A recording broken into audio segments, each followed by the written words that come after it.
Imagine two friends, Amir and Farah. Both of them have the same dream of retiring comfortably, but they have very different starting points.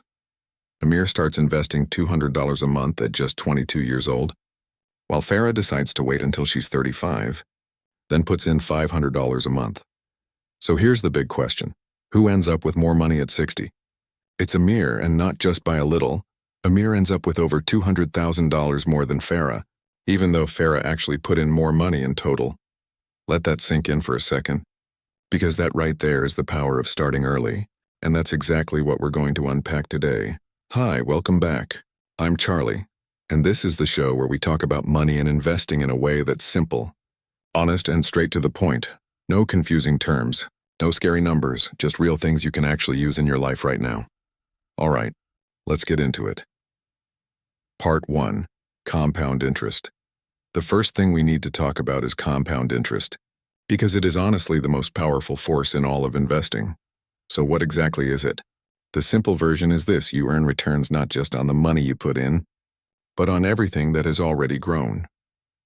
Here's a quick example to make it click. Say you invest $1,000 and it earns 8% in year 1. That gives you $80, so now you have $1,080. In year 2, 8% of $1,080 gives you $86, and you didn't do anything extra for that. Your money just made more money on its own. By year 3, you're earning $93, and every single year after that, the number keeps climbing faster and faster, like a snowball rolling downhill. Now let me put that into real numbers for you. Say you invest $300 a month at an average return of 7% a year.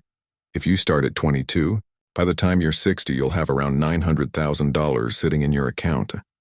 But if you wait and start at 32, with that same $300 a month and the same 7% return, you end up with around $400,000, same amount every month, same return rate, but starting just 10 years earlier nearly doubles the result. Not 10% more, not 20% more, on almost double. That is the magic of compound interest, and that is why time matters more than almost anything else when it comes to investing. Now I know what some of you are thinking right now. Charlie, $300 a month? I just started working, that's a lot of money. And I hear you. I really do. But here's the thing. The amount matters far less than the habit.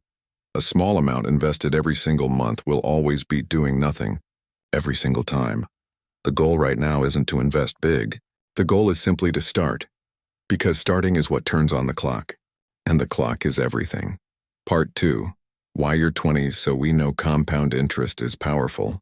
But why are your 20s specifically the best time to start? There are 3 big reasons. The first reason is that you have the most time. And time is the only ingredient that turns small money into real wealth. A 22-year-old investing for 40 years has twice the runway of someone who starts at 42. And here's the hard truth. You can always find ways to earn more money, but you can never, ever get back lost time. Every single year you delay is a year of compounding growth that you will never get back. The second reason is that you can afford to take more risk.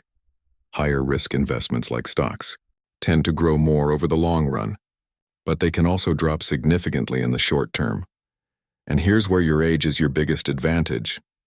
If the market drops 40% tomorrow, you're going to be just fine, because you have 30 or 40 years ahead of you to recover and grow.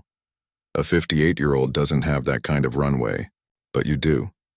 The third reason is that your habits are being formed right now, and whatever money habits you build in your 20s will follow you for life. Start investing now and it becomes automatic. It becomes part of your identity, part of who you are. But wait until your 30s and you'll be fighting against years of deeply ingrained spending habits. The version of you that invests every month, without even thinking about it. That person gets built in your 20s, or they don't get built at all. Now let me be real with you for a second. Most of us in our 20s genuinely feel broke. Student loans, car payments, rent going up every year, that's all real. And I'm not going to pretend it isn't. But here's what I want you to honestly think about. Most of the time it's not that you have no money to invest. It's that investing just hasn't become a priority yet. Even putting a small amount every month into a simple index fund or savings plan is a start. And your future self is worth at least as much as one coffee a day. Part 3. Mistakes to avoid. Now, Let's talk about the mistakes. Because knowing the traps before you fall into them is half the battle. The first mistake is waiting until you know enough. There is always going to be another video to watch, another book to read, another thing to learn, and that feeling of not being ready yet will never fully go away. Perfectionism kills more portfolios than bad investments ever will. You do not need to be an expert. To get started, a simple monthly investment done consistently will beat almost every complicated strategy out there. Done is always better than perfect. Always. The second mistake is trying to time the market. You've probably heard it before. I'll invest when the market drops, or I'll wait for a correction before I put my money in.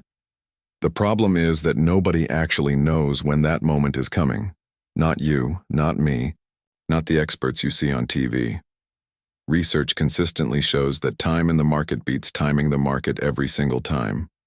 The best strategy is honestly the boring one. Invest every single month, no matter what the news is saying. And this approach even has a name. It's called dollar cost averaging, and it is your best friend as someone just getting started. The third mistake is ignoring your retirement fund. Whatever retirement savings plan is available to you, please use it, because the growth inside those accounts is often tax-free or tax-reduced, which is a massive advantage that most young people completely overlook. A lot of people either ignore their retirement fund entirely, or worse, they think about pulling money out early.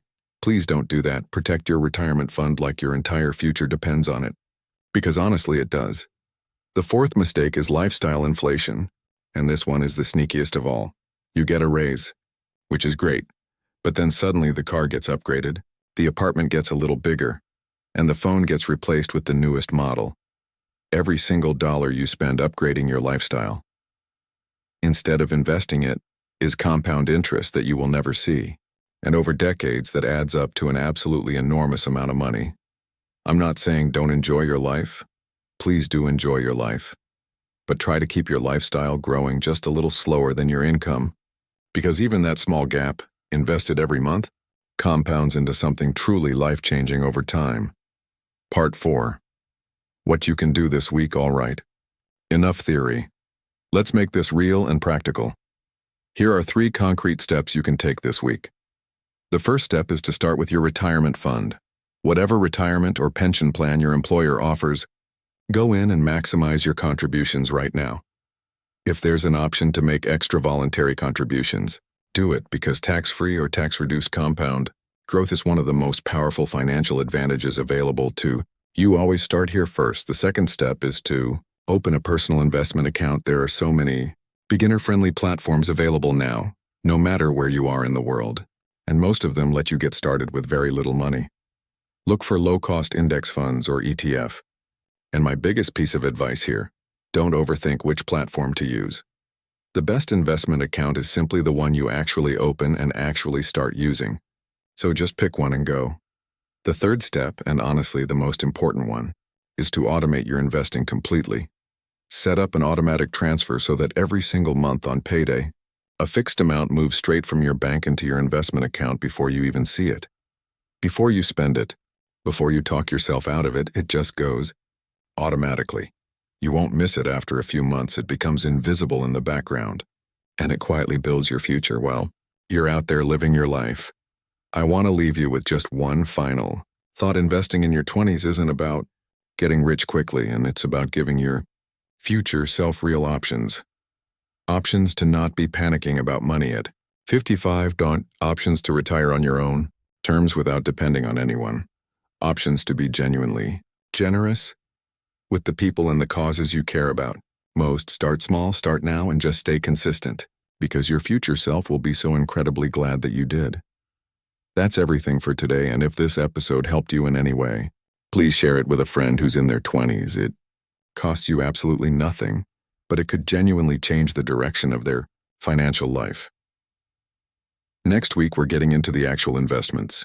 You can start with index funds, ETF, stocks, and all broken down in a simple, clear way. And you really don't want to miss that one. I'm Charlie. Keep investing in yourself and in your money, and I will see you next week.